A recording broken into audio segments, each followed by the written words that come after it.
Oh, you love darkness here. You love darkness and cold here. That's your meditation.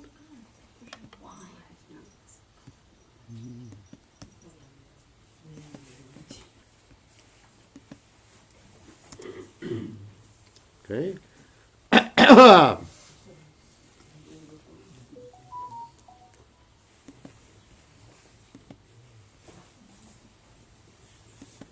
All right.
Jaya Kunja Vihari Jaya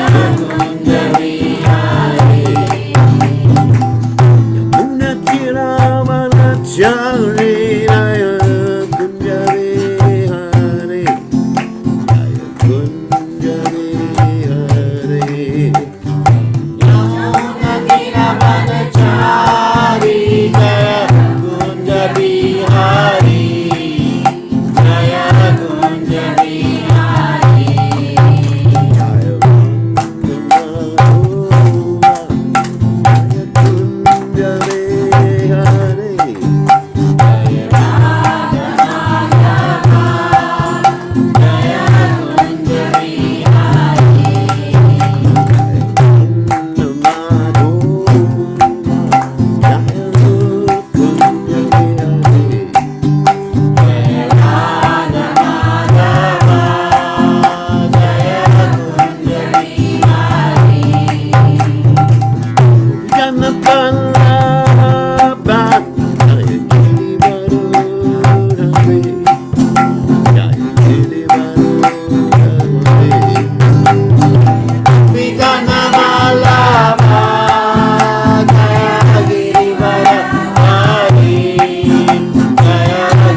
Prabhupada, Paramahansa, Paravidikacharya, Ushtatela, Satashi, Shimad, His Divine Grace, Abhaya Chalana, the Bhaktivedanta, Goswami, Srila Prabhupada Ki Jai, ISKCON Founder Acharya, Srila Prabhupada Ki Jai, Anantakoti Vaishnava Vrinda Ki Jai, Namacharya Srila Hridas Thakur Ki Jai, Prem Se Kaho Shri Krishna Chaitanya, Prabhu Nityananda Shidwaita Gadadha Shiva Siddhi Gaur Bhakta Vrinda Ki Jai, Shri Shri Radhakrishna Gopikopnath Sayam Mukunda, Radhakunda Giri Govardhan Ki Jai, Vrindavanam Ki Jai, Maturanam Ki Jai, Jagadava Sami Ki Jai, Yamunamai Ki Jai, Shrimati Lasi Devi Ki Jai, Samaveda Bhakta Vrinda Ki Jai, Gaur Premananda Hari Hari Hari Bol.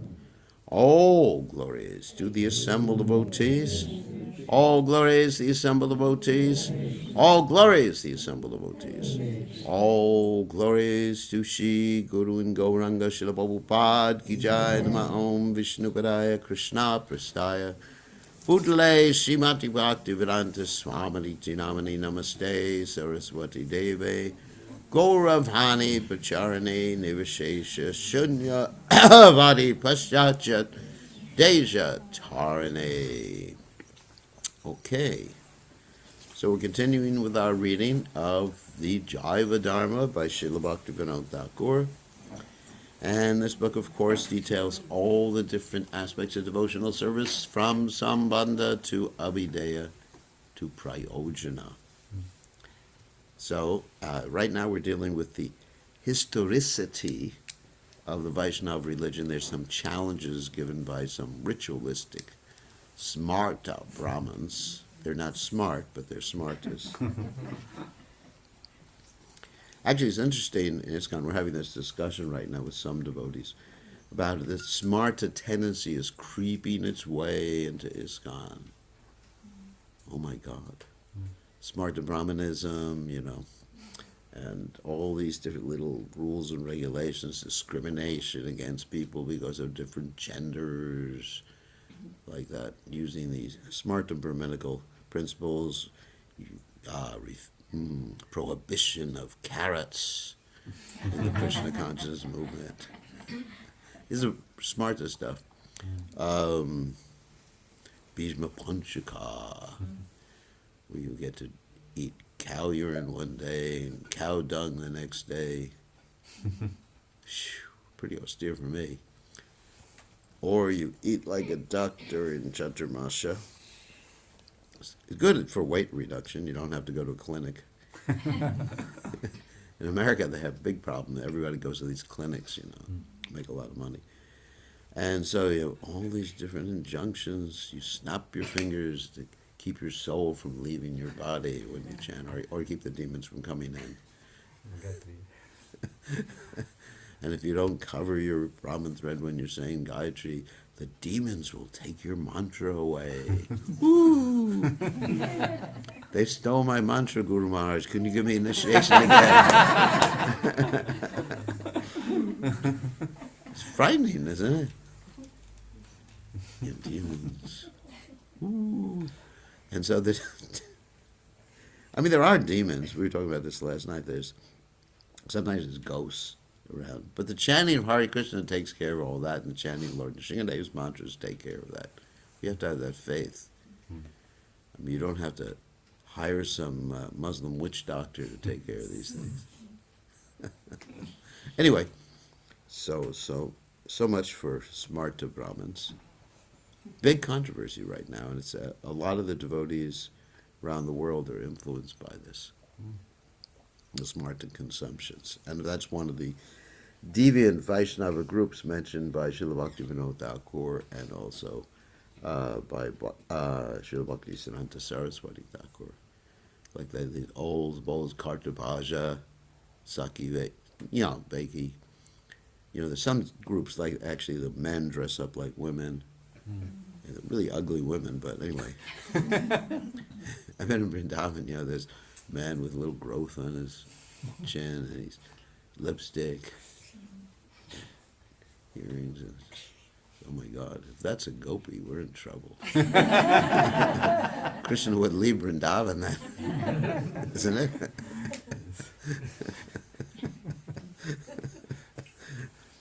Maybe that's the reason Krishna left Vrindavan. So anyway, let's get on with the Jaiva Dharma, about the historicity of the Vaishnava religion. So, Omagana Timidanda Shah Gananjana Shalakya Chakshuram Niditam Yena Tasmai Shigurave Namaha.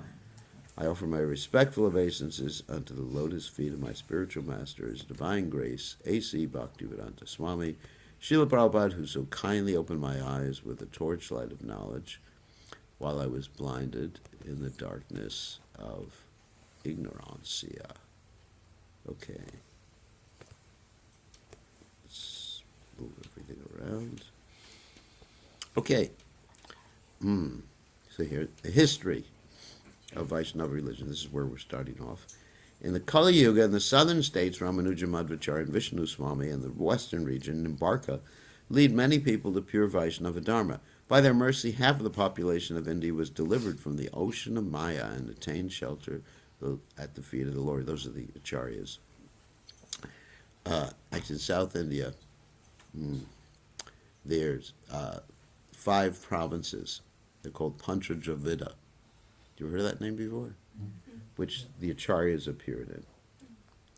And also in the north, it goes Pancha Gauda, 5 Gauda provinces. But the Acharyas appeared in the 5 provinces in South India, Pancha Dravida. Seeing all this, can you not understand the glory of Vaishnava Dharma? Now, here's a real offense. Nyaya Ratna said, yes. So the other person speaking is Vaishnava Das, who used to be a sannyasi, and now he's more renounced than a sannyasi. Nyaya Ratna is actually just like one of these ritualistic brahmanas. Yes, but how can Prahlad and others be called Vaishnavas? Oh my God. So he's saying, how can you call Prahlad a Vaishnava? That's crazy. What is he? He's not a Vaishnava. Vaishnava Das said, if one consults scriptures, you will definitely understand there is no doubt that Prahlad was a pure devotee, since he rejected Brahma Gyan, contaminated with Mayavad, taught by Sanda and Amarka. Sanda and Amarka, they combine the 2 words. Sanda and Amarka are the sons of Shukracharya, if you remember. Right? And chanted the name of the Lord. One cannot understand the conclusion of scriptures without impartial and meticulous examination. For those of you who don't know what meticulous means, it means very, very careful, touching on every point. Nyaya Ratna said, if Vaishnava Dharma came from long ago, did Chaitanya Mahaprabhu give some new teaching by which one can develop faith in him? And this is interesting. Vaishnava Das said, Vaishnava Dharma is like a lotus. It blossoms gradually. First there's a bud, later it opens a little, then it further blossoms like a flower. At the time of Brahma, knowledge of the Lord, according to Chatu Shloki, knowledge of Maya, Bhakti, Sadhana, and Prema were revealed in the heart of the jivas in sprout form. Because the Chatu Shloki is the 4 nutshell verses in the Srimad Bhagavatam, beginning with the Hame Vasame Vagre Nanya Yat Sadasat Param Paschat Hama Yali Hasat Yofishasheta Soshmiham. Before the creation, this is basically Sambandha Gyan. Before the creation, Krishna is saying, or Vishnu is saying, there was I. During the creation, there was I. And after the creation dissolves, I will continue to exist. So the Lord's position is revealed. And many other verses, such as the definition of Maya, Rate Ratam na pratyeta chatmani tadvidyadadmana mayam yatabasha yatatamaha. Anyone know these verses? No. You should learn these verses, very important. So you should know about my illusory energy, which is like a reflection that appears in darkness. Krishna's defining his illusion, his energy, and the jiva souls within these 4 verses. Okay.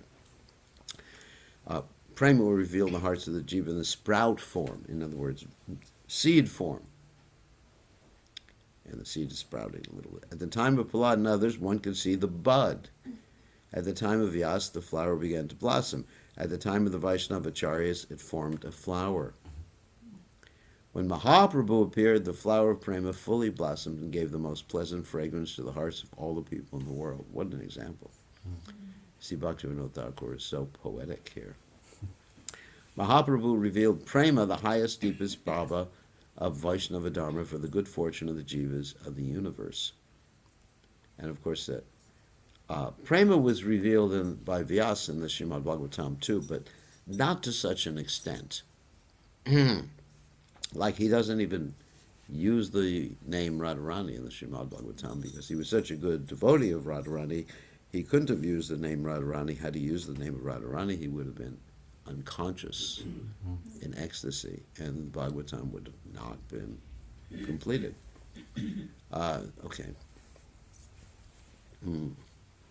So Mahaprabhu revealed this prema for the highest, deepest bhava of the Vaishnava Dharma for the good fortune of the jivas of this universe. Who else revealed the highest treasure of Nama Sankirtan? Although it's there in the Bhagavatam, in the 6th canto of the Bhagavatam. Just like yesterday, someone asked me about prayaschita, atonement. So in the 6th canto of the Bhagavatam, there's this whole description about atonement. You know, sometimes many of you think you have to atone for something you did, right? Oh, Guru Maharaj, I gave you, just like, the other day I said something light, it wasn't about prashana, but something, really light. And he said, please forgive me, Guru Maharaj. It wasn't even heavy, it was just like, oh my God. It was almost like humorous, and then, oh my God. What can I do to obtain forgiveness, Guru Maharaj? I said, chant Hare Krishna. So the 6th canto of the Bhagavatam, the description about atonement, just one verse, very interesting. Tasmat Sankirtanam Vishnu Jaganmangalang Angmamsam Mahatam Apikoravya Vijikantaka Nishkratam. And the best type of atonement is Sankirtan. Vishnu, yes, it's the best type of atonement. You don't need to do a Kunjara Sotra, elephant bathing type of atonement. Because the elephant bathes, he throws dust on himself after he bathes. So in the same way, we do some mundane atonement, and then we do the same stupid thing again, and then atone again, and then, you understand? That doesn't purify the heart. Because real atonement comes from purifying the heart. So anyway, which is Sankirtan, Nama Sankirtan. Though it was in the scriptures, it was not part of the jiva's life. In other words, I just gave you a verse where it's mentioned in the scriptures, in the Bhagavatam. Previous to the Mahaprabhu's appearance, but it wasn't stressed as much as Mahaprabhu stressed it. Previous to Mahaprabhu's appearance, did anyone distribute the storehouse of Prema-ras? It was very rare. Like you had, of course, Madhavendra Puri. But it was, practically speaking, unknown. Nyaya said, if your prema, kirtan, etc. is so excellent, why do the learned not respect it?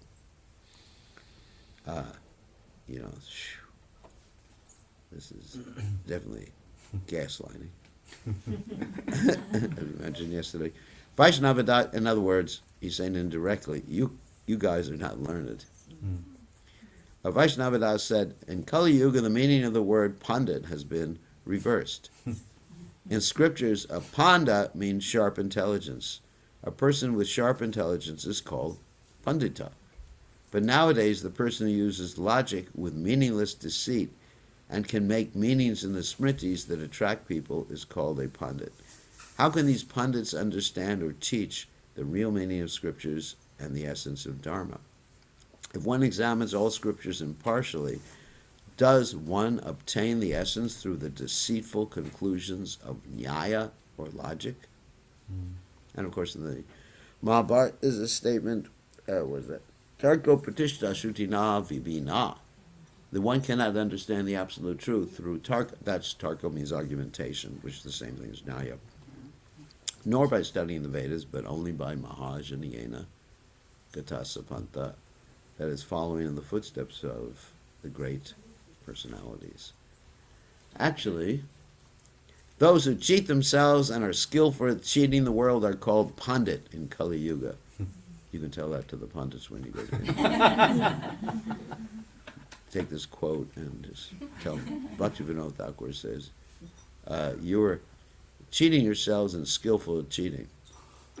Just like sometimes we go some places where the pundits, in order to get a donation, they grab onto the ladies' saris and don't let them get away. There's actually one place in Govardhan like that that's especially dangerous, if you remember. Remember the place? Where Sanatana Goswami's Bhajan Kutir is? Chakaleshwar Mahadev, right around there. And I tell the devotees, I'm going to tell you the story before we go to this place, so we're going to run through. And if someone grabs on your sari, don't blame me. They're incapable of discussing knowledge of the absolute, Sambandha Tattva, the final goal of the jiva, and the method to attain the goal. That's Sambandha Abhideya Prayojana. If one deliberates on Tattva, one will know the real nature of Prema Kirtan, etc. Jaya said, I recognize the Pandits are not good, but why do the high-class Brahmins not accept your Vaishnava Dharma? The Brahmin Varna is Sattvika, mode of goodness. By nature, the Brahmin has a taste for the path of truth and elevated Dharma.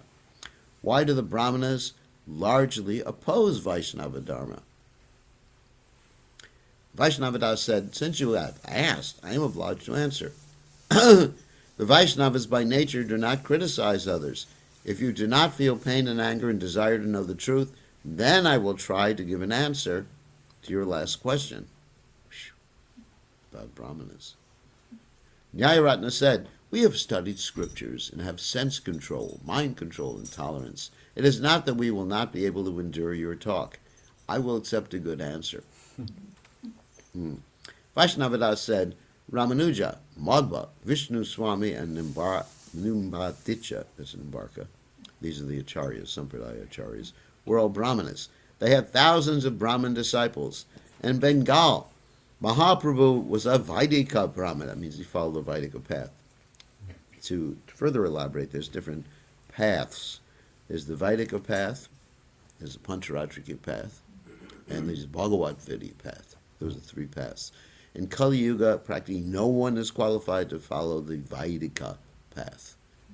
Vaidika means dealing with the four original Vedas and doing all these ritualistic sacrifices. Nityananda was a Radhiya Brahmana. Advaita Prabhu was a Varendra Brahmana. Our Goswamis and great leaders were largely Brahmanas. Thousands of the best Brahmanas took shelter of Vaishnava Dharma and preached this pure Dharma to the world. Why do you say that high-class Brahmanas do not respect Vaishnava Dharma? We all know that Brahmanas respect Vaishnava Dharma. They are high-class Brahmanas. By contamination of the family, by the fault of bad association, by accepting bad teachings, some persons belong to Brahmin families, hate Vaishnava Dharma. They should not be known as Brahmanas. They should be known as unfortunate and fallen, which is like Brahma Bandhu. He's the friend of a Brahmin, like that nice person, Shringi. You know who Shringi is? Yeah, he's the one who cursed Parikshit Maharaj. According to the scriptures, there are few true Brahmanas in Kali Yuga. These few are Vaishnavas. When the Brahmana receives the mother of the Vedas, Vaishnavi, Gayatri, he is initiated Vaishnava. By the fault of time and by non-Vedic initiation, the person gives up being a Vaishnava. Thus, on seeing the small number of Vaishnava Brahmanas, one should not come to the wrong conclusion. And actually, there's another statement in Shastras, which he doesn't mention, that in the previous Yuga, in the Dwapara Yuga, the demons took birth in Kshatriya families. In this Yuga, the demons take birth, and anyway, I won't say. Not that every person in a Brahmin family is a demon, but there's many demons who have taken birth in Brahmin families. Okay. Nyayaratna said, so I don't use that quote very often, about demons taking birth in Brahmin families because it offends many people. Nyaya said, why do those of lower birth largely accept Vaishnava Dharma? Vaishnava said, there's no reason to have doubt about this. Among the lower classes, many are humble. They become qualified as objects of the Vaishnava's mercy.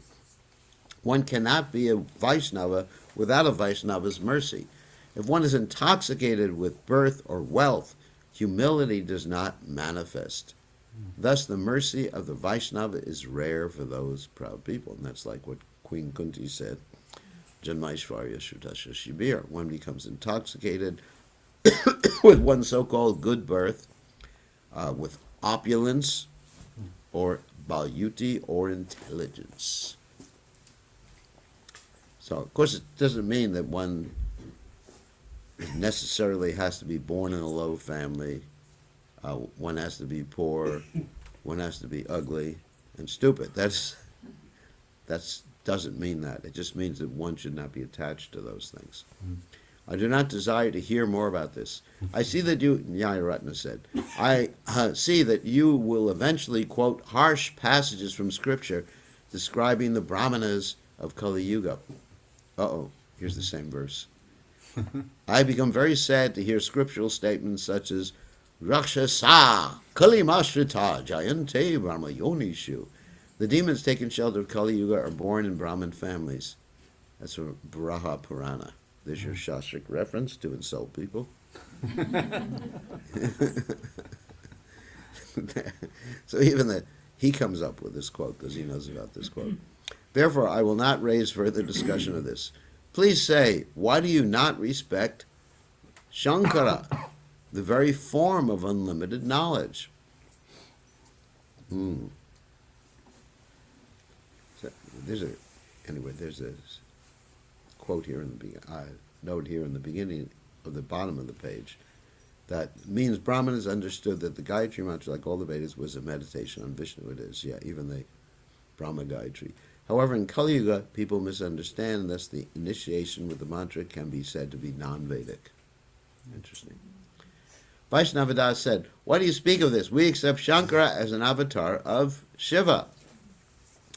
Mahaprabhu taught that one should respect him as an acharya, but we do not accept the Mayavada that he revealed. Mayavada is not a dharma mentioned in the Vedas. It is covered Buddhism. Of course, the Buddhists were nihilistic, shunyavadi. Zero. Everything is zero. Of course, there's different types of Buddhists, but anyway, basically that's how we characterize them. And the Mayavadis are saying that everything is one, not zero, but everything is one, which is very similar. By the order of the Lord, he gave another meaning to the Vedas, Vedanta, Gita, and other texts, and revealed the Dvaitavada, in order to stabilize people of demonic nature with such philosophy. What fault does he have that we should criticize him? Buddha is also an avatar of the Lord. He revealed and spread ideas opposed to the Vedas. But do the descendants of the Aryas criticize him? Here's a little history for you. At the time when Lord Buddha appeared, the Brahmanas were exploiting people in the name of the Vedic literature. There was cow killing, which Prabhupada mentions, in the name of the Vedic literature. And there was also financial exploitation of the people, because the Brahmanas wanted to establish an exclusive caste. And for those of you who study economics, when you have this monopoly, you limit the supply. And people do, we've spoken about this before, but when people have this demand for Brahmanas, and Brahmanas are really in high demand, you want to give your kid a name, you need a Brahmin. You want to send your kid to school, you need a Brahmin. If you want to get married, you need a Brahmin. Yeah. If you want to get old, you need a Brahmin. Retire, you need a Brahmin. And so if you want to die, you need a Brahmin. So, so they're really making a lot of money. It's good business, actually. Maybe I should go in that business. Do sacrifices for people. Here's my price list. Publishing price list. What's that? They're publishing. They publish the prices, don't they? Yeah. Even now they publish their prices. But a Brahmin would never charge. Just like if I charge for initiation, you want to take initiation? First, let me see your financial report. And then we charge you, a sliding scale. You know what a sliding scale is? According to your ability to pay, 10% of your income. It'd be good business. Well, sounds interesting. I can afford a better car. Even if you want to buy a house or you want to build a house, you need a Brahman for it. Yeah. And sometimes you see, these Brahmas here with big houses, Oh, yeah. isn't it? Big, beautiful houses. Fresh cars. And the rest of you who are working a job are thinking, how do you get that house? And you're struggling every day, just to pay the mortgage. And your house, your little tiny house or something. You're living in with your wife and 5 kids, Anyway, so someone may criticize and say that these actions of the Lord and Shiva are not proper, since they should not have any faith in being wrong.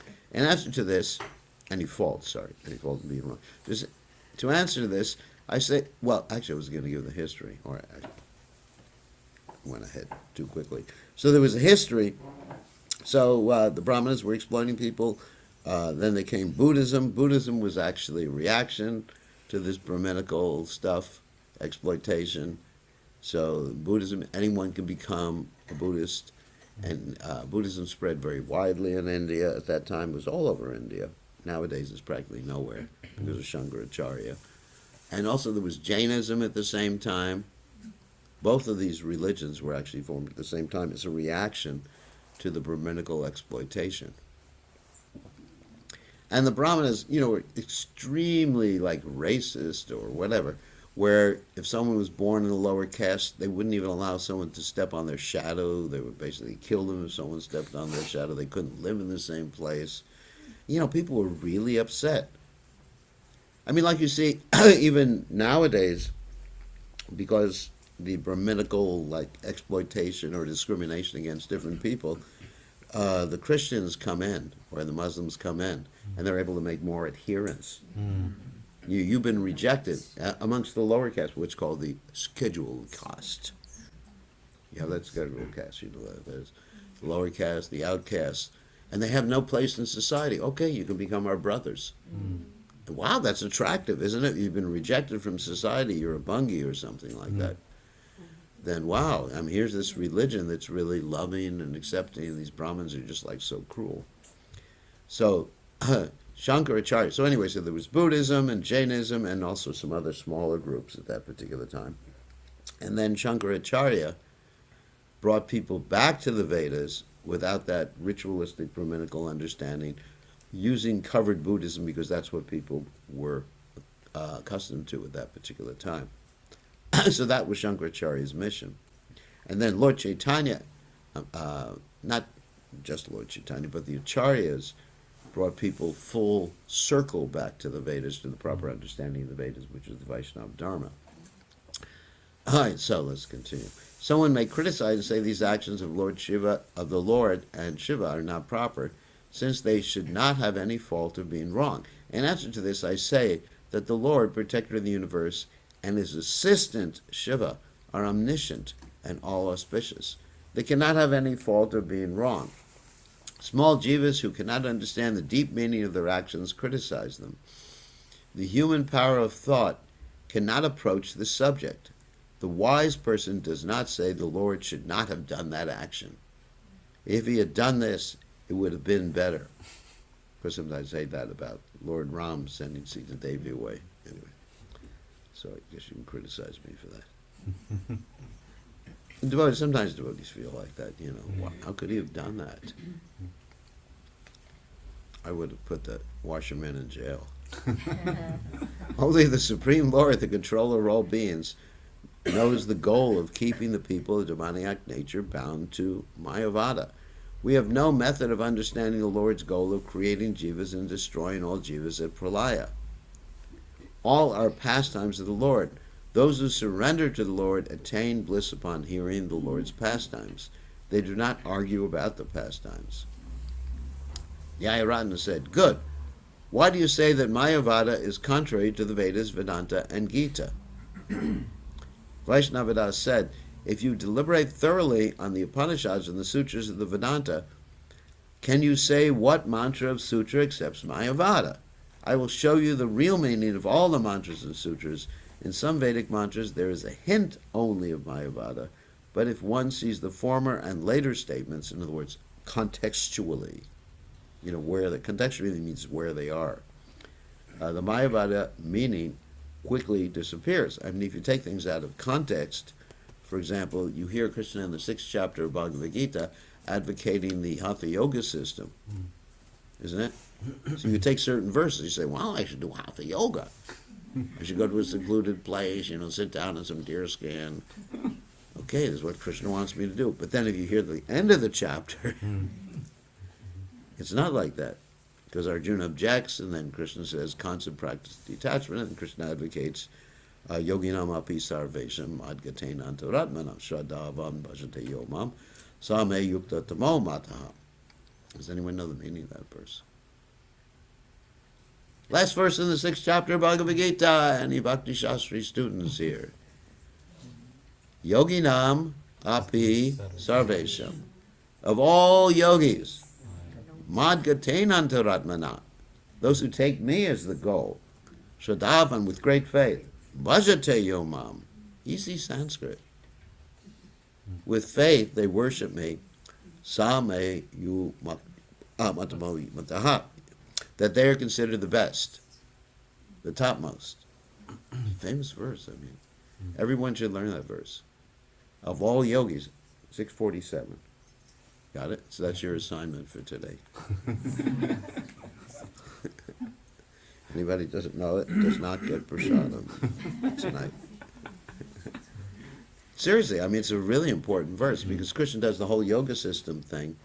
Arjuna objects, and then at the end of the 6th chapter, then Krishna says, of all these types of yoga, Bhakti Yoga is the best. So the point I'm making is if you take some statements in the 6th chapter out of context, you will not understand the ultimate purport. You will simply misunderstand everything. So there's so many statements like that in the Shastra you can take out of context. Another statement is in the chapter Divine and Demoniac Nature. You have the statement, Ishwaraham aham bogi siroham balavan sukhi. So that doesn't mean we should be thinking, I'm perfect, powerful, and happy. Anyway, there's so many statements, even in the Bhagavad Gita, you have to be careful about taking out of context. So, okay. So if one sees the context, the Mayavada meaning quickly disappears. So if I say, we're one and different simultaneously, and you just take half the sentence, we're one, then you think I'm a Mayavadi. Nyaya said, brother, I have not studied the Upanishads or Vedanta Sutra. I can discuss anything from the Nyaya scriptures. He doesn't know. So he keeps asking these questions. If you see here, about, here's his question. Is Mayavad contrary to the Vedas, Vedanta, and Gita? He's asking questions about books he's never read. And which is stupid. He said, I can discuss anything from the Nyaya scriptures. I can turn a pot into a piece of cloth. Word jugglery. Which actually Shankaracharya spoke against, Bhaja Govinda, Bhaja Govinda, Puchu, Bhaja Govinda, Madhamate. So just worship Govinda, just worship Govinda. What will your word jugglery do? And change a piece of cloth into a pot. It's not that he has mystic powers, but he can convince people through logic and reasoning that a pot is a cloth, etc. I've read a little of the Gita, but not deeply. I am hopeless in these matters. I will ask something else. You are very learned. Please let me understand. Why do the Vaishnavas show lack of faith in the prasad of the Devatas? They only accept Vishnu Prasad. And Vaishnavadas, being very humble, said, I'm not learned. I'm a great fool. No, whatever I say is by the mercy of my guru, Paramahansa Babaji. So the interesting thing is, he didn't learn this stuff from Paramahamsa Babaji. Interesting, isn't it? He learned it from his previous study of Shastra. But he's attributing his knowledge of Shastra, his understanding of the Siddhanta, to his guru. And that's what he got from his guru. So therefore we can say, practically speaking, whatever we do is by the mercy of our spiritual master. Someone may say to me, oh, you know so much microbiology, for example. I says, all Prabhupada's mercy. And they may ask, did Prabhupada teach you microbiology? I never heard about that before. And I say, but it's Prabhupada's mercy that I understand it. I understand the purpose of it. I understand who has designed it. Because simply understanding the mechanics of something is not understanding it. For example, someone may look at a car and examine the car, but they don't understand what it's used for. You understand? You don't understand the use of it. Or a doctor, any doctors may look at the body and say, here's the leg, here's the arm, here's the kidneys, and this thing can walk, this thing. So, but they don't understand the human body is meant for self-realization. So they don't really know the human body. Just to know the details means you're a stupid technologist. Doctor's just like a sophisticated technologist. Right? That's all he is. It's just a machine. But he doesn't know the purpose of it. If you don't know the purpose of something, it's foolish. So much for doctors. So Vaishnava Das, he said, whatever I say is by the mercy of my guru, Paramahansa Babaji. Because he didn't know the meaning of the Shastra before, although he had all these verses memorized. It's like sometimes the devotees, they memorize all these verses, like we just mentioned the verse in the last chapter, the last part of the chapter, sixth chapter of the Bhagavad Gita. And I'm sure some of you have it memorized. But even though I asked you for it, you couldn't quote it. Because I didn't do it in a rote way. If I did it in a rote way, oh yeah, that's the verse I know. But if I ask you about it out of context that you've learned it in, you won't know the verse. It's interesting, isn't it? I'm sure many of you taking Bhakti Shastra, many of you have been forced to memorize that verse in Bhakti Shastra. But none of you came up with it when I quoted it. And we tested on it as well. Yeah, you were tested because that's one of the most important verses in the Bhagavad Gita. Am I right? I mean, I'm sure they made you learn that verse. But none of you knew it. So I question that teaching technique, anyway. Isn't it? Because the way I learn the verses is that I learn to paraphrase them. I don't learn them rote. I mean, I can't give you the rote exact wording that it has in the Bible. I just can't do it. Because I learn a different way. All yogis, the topmost yogi is those who worship me, Krishna says. Yoginam up. And I can define the different words in the verse too. Yoginam, of all the yogis. Api sarveshanam, of them. All. Of the yogis, api sarveshanam. Sarveshanam means all. Mad gatain. Me is the goal. Which is really interesting. In their heart, anturatmana. So anyway, so that's how you should learn verses. Okay. So anyway. So no, whatever I say is by the mercy of my guru, Paramahansa. About scriptures unfathomable. No one can study all the scriptures, but at least they should know the 6th chapter of Bhagavad Gita. I know what is approved by all scriptures, since my guru, here it is, churned the ocean of scriptures and gave me the essence. The answer to your question is this: the Vaishnavas do not have faith in the prasad of the Devatas. Krishna is the only Supreme Lord. All the Devatas are devotees with powers given by him. The Vaishnavas have faith in the prasad of the devotees. It is not that they do not have faith in it. By accepting the prasad of the devotee, one attains pure bhakti. The 3 excellent items are the foot dust of devotees, their foot water, and their prasad, Mahaprasad. The devotees does not accept the Devata worship and foods which are contaminated with Mayavad belief, though the Mayavadi may worship a Devata and offer food. There are many scriptural proofs for this. If you request, I can quote them. This poor Brahmin is being demolished because he doesn't know any of the scriptures. All he knows is logic and reasoning, Nyaya, which is one of the Vedic paths.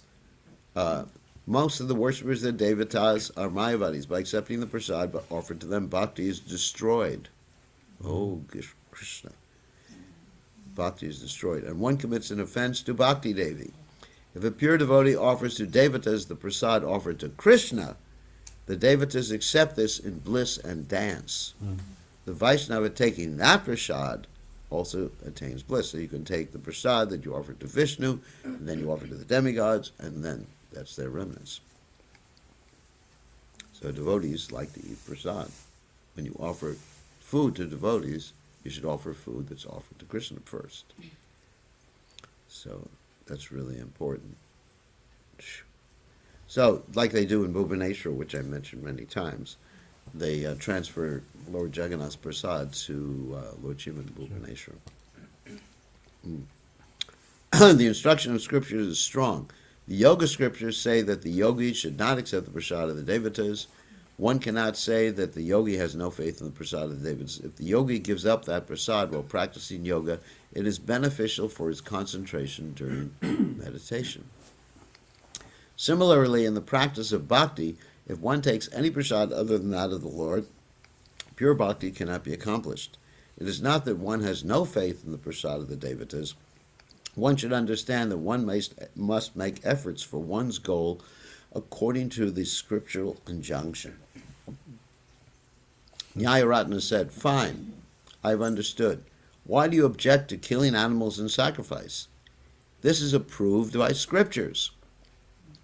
Vaishnavadas said, "Killing animals is not the conclusion of scriptures. Ma himshati, ahimshat sarvani bhutani. Do not kill any animal. By this Vedic statement, animal killing is forbidden. Persons in tamas or rajas are engaged in illicit sex, meat eating, and intoxication. They do not depend on Vedic injunction in performing those acts. The Vedas conclude that those who are sattvika give up killing animals, illicit sex, and intoxication. The method of curbing these tendencies is by marriage, by killing animals in sacrifice, and by drinking liquor in special ceremonies." Do we have those ceremonies here? No. When these tendencies decrease by this method, the person is able to give up those methods. This is the conclusion of the Vedas. Killing animals is not the order of the Vedas.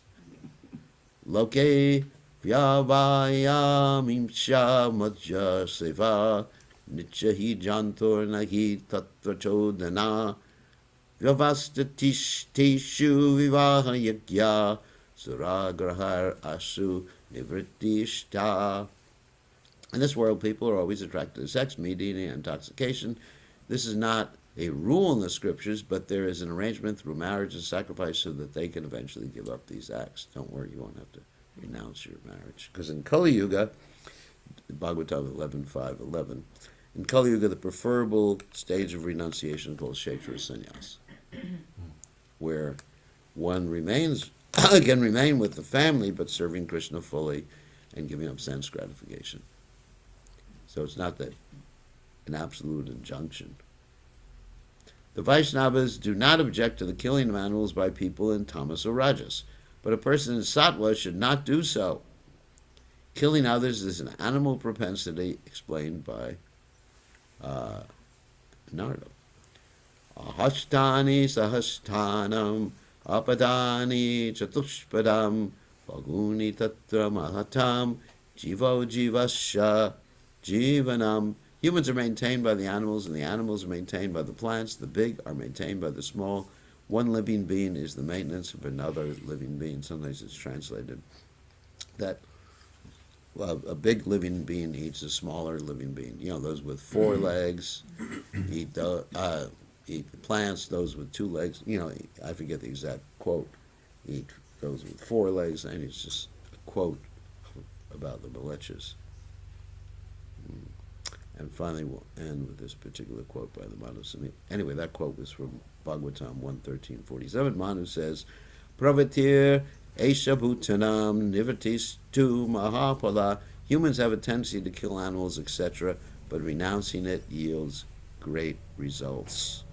So, then we will stop sharing and take questions. We will allow people to unmute. Okay. So, first questions from the devotees here. Who has a question? Yes. From what we're reading, there's like a long-term plan of the Lord in terms of sending various people. Yeah. You know, like Buddha, and then the Bud, and then culminating Yeah. in Mahaprabhu. Obviously over centuries. Yeah. So I guess my question is, where to after Mahaprabhu? where? What's the next step? That's an interesting question. But Mahaprabhu is the culmination, because that's mentioned in the Bhagavatam about that. Kalera doshan he rajan ashiko mahadguna kirtana deva krishnasya mukta sangha param vajeta. This Sankirtan is actually the Yuga Dharma. And what was that other verse? Krishna Varnam Tvisa Krishnam Sango Pangarsha Parshanam Yagyai hi Sankirtana ya Prayar Yajanti hi Sumedasa. That in this Kali Yuga, Krishna Varnam Tvisha Krishna appears, because Krishna's, Lord Chaitanya is the Yuga avatar, and the Yuga avatar is the one who teaches the Yuga Dharma.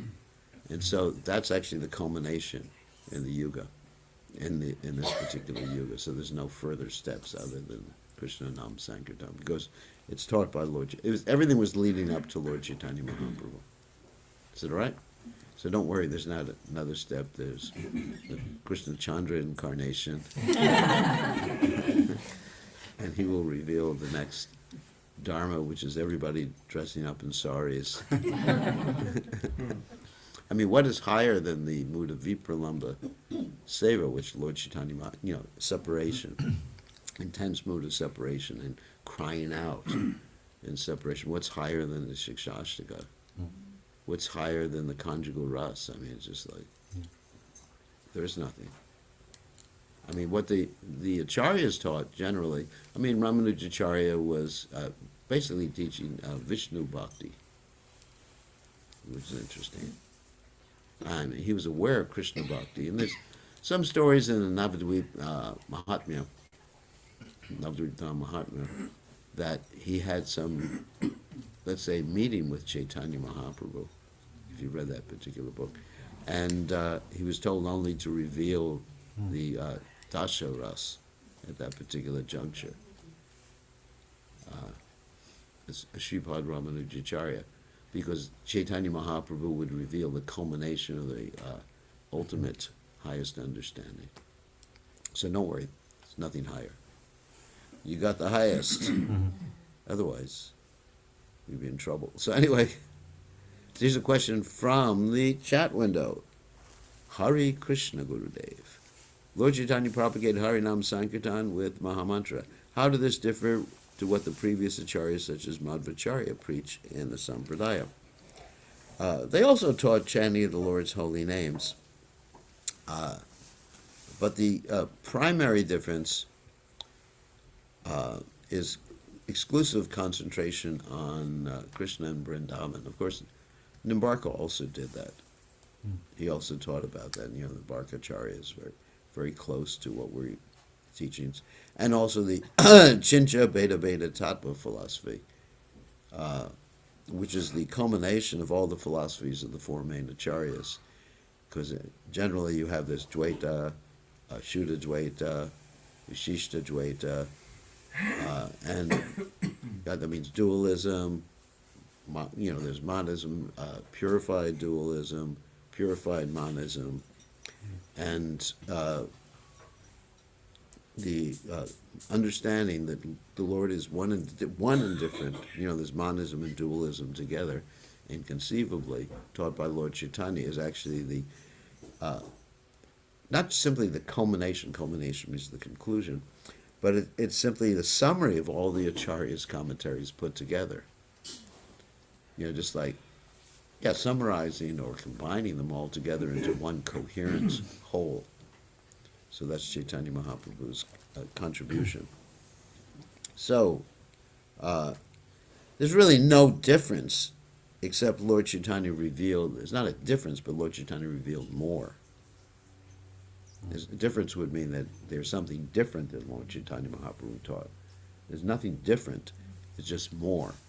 Like when you go to a higher grade in school, you don't find a different mathematics being taught in the sense of something that opposes what you learned before. Of course, in science, there's that quantum mechanics, which actually opposes a certain amount of things you learn in traditional physics. But anyway, in Krishna consciousness, there's a progressive realization of different truths that don't negate the previous truths, but build on the previous truths. And that's what Lord Chaitanya did. Okay, that was a good question. So, who else has a question? Anyone here? Any shot? Yes. So when Lord Buddha appeared,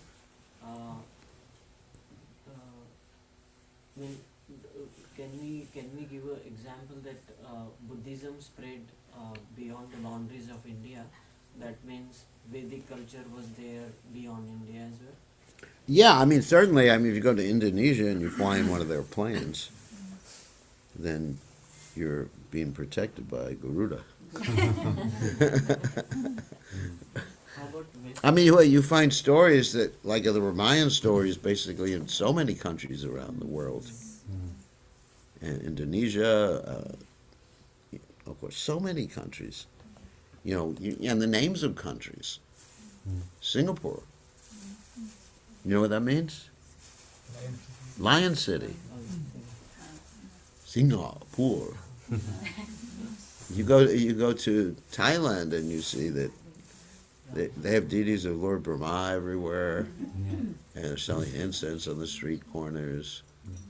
And so you see that Vedic culture was spread. And sometimes they even find like deities in Russia. They had excavation or something. They find little deities of Krishna or Balagopal or things like that in different countries. Saudi Arabia also that's what. Saudi Arabia, yeah. So there's evidence that the Vedic culture or people who understood Vishnu or Krishna were in other parts of the world. including West? But Buddhism was driven out of India for the most part. There's a few Buddhists, in Bihar, your place. There's a few Buddhists in Bihar, especially around Gaya. Gaya. Yeah. Bodh Gaya. Bodh Gaya. Especially around Gaya, and you'll find Buddhists there, but basically, South India, it's hard to find a Buddhist. And not many. And at one point, Buddhism was everywhere in India. It was the most prominent under the Emperor Ashoka. It was the state religion. He became a Buddhist. Actually, he was a very cruel guy before, but he had some realizations. And he became a Buddhist, and then he spread Buddhism everywhere. And you find many of the religions in the world were spread because of the leaders of society, because of with the politicians. Like Christianity, you have the Emperor Justinian. They make it a state religion. So one day we'll have state Krishna consciousness. Right. Krishna Chandra will become the new prime minister here.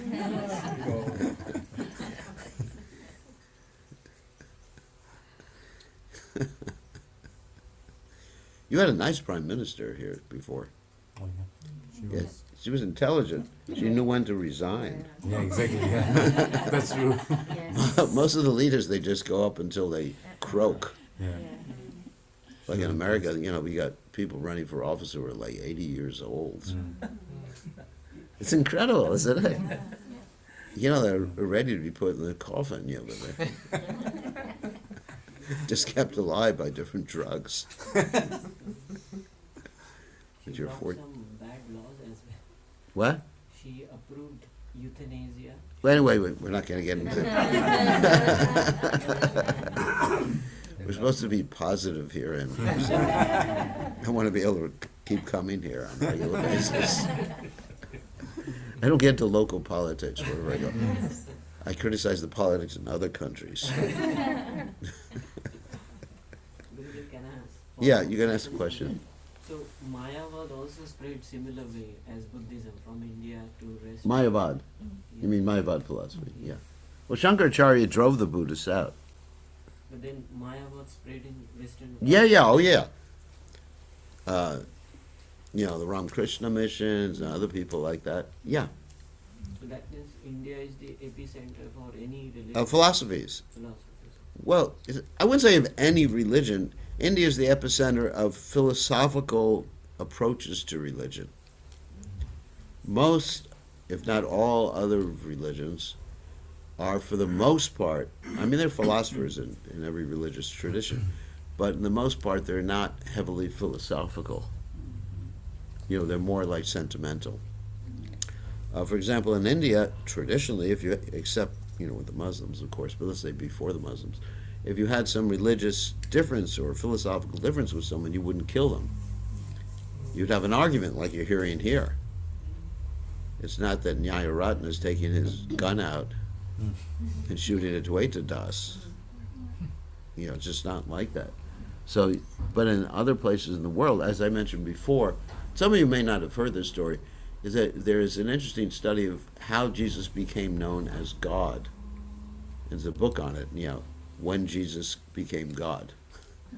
And it was based upon literally physical fights between two different bishops or priests, I forget their position, Arius and Athanasius, who were opposed. One person thought that Jesus was like a great Son of God, servant of God, preacher of God, Messiah, whatever you may call it. Another person said Jesus is God, directly God. So they fought, they burned each other's monasteries down, and the one with the greatest physical power won. And that's why today many Christians believe that Jesus is directly God.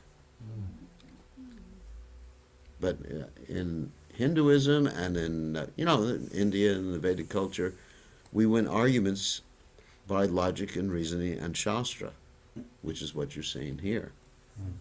We don't kill the infidels, everybody who has a different belief other than us. This is militia culture. And the three most prominent, let's say, Western religions are basically based on what militia culture. Sorry if I'm offending anybody. Because you can be a good Christian, go back to God. That's not my point. But these three religions started in the same place, in the Middle East, which was extremely backwards. You take the Jewish religion, for example, you had people worshiping a golden calf when Moses was on top of Mount Sinai, right? It was a desert people. They were desert people. Muhammad himself was illiterate. He's a great saint, great personality. We accept him as a messenger of God, but he was illiterate. And his followers wrote down some of the realizations. And look at the situation Jesus Christ appeared in. Of course, he's a great personality, the Son of God. We worship him. He's our guru. But he appeared in a situation where basically they were killing children, and he had to be saved and go to Bethlehem. And it was the Roman Empire, right? And they crucified him he was basically crucified for opposing the people in the temples who were making money, the Brahmins who were making money by selling animals for slaughter. What kind of a culture is that? Isn't it? So if you look at where they started, not to criticize the people who started the religion, like Lord Jesus Christ and Muhammad, and we're not criticizing them. We're just saying the people they had to preach to were extremely low class. So what do you expect from that? You don't expect a real philosophical basis, foundation for their belief structure, right? How could it be?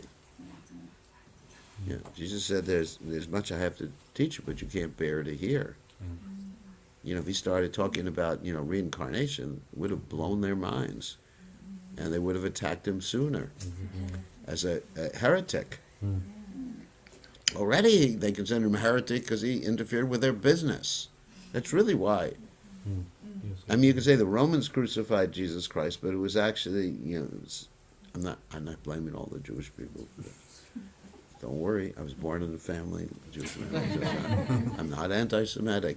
But it was actually the Pharisees and the Sadducees, which were the priests, not the Jews in general, but the priests who were worried about their business, the Brahmins. Let's use the word Brahmin. The Brahmins who were worried about their business, and they encouraged the Romans to crucify him. And the Romans otherwise would not have done that. So you have, that's a little history for you. Because they had no reason. They didn't worry about some Messiah.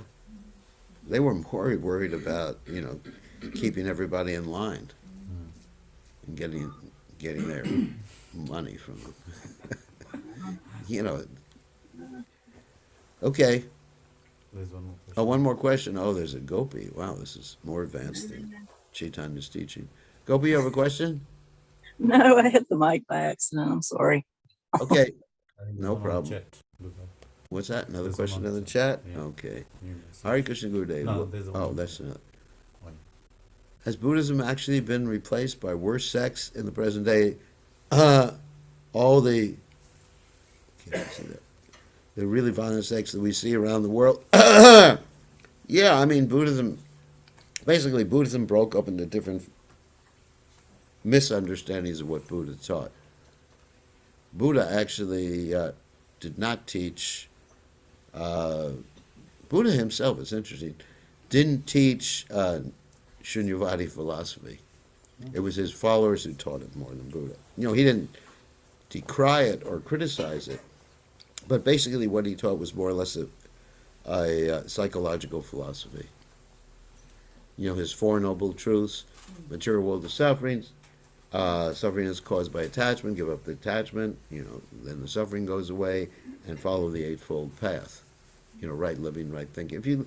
If you actually read his sermon on Deer Park, which is actually his primary sermon, and his followers say that's a sermon of no soul, but if you read it, it doesn't say that.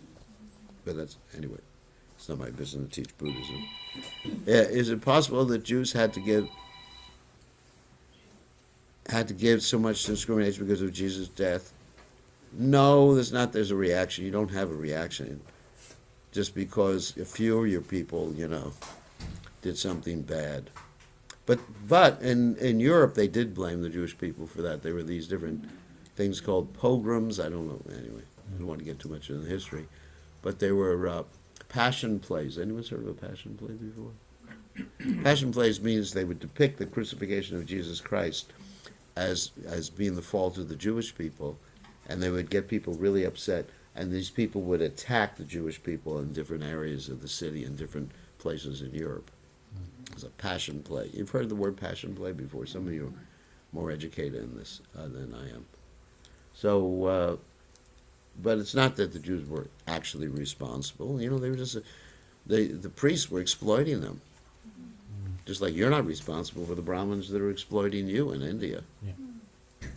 You're not responsible for the Brahmanas that were teaching adharmic stuff. Okay. Time to end. When you're having a good time, it's hard to end.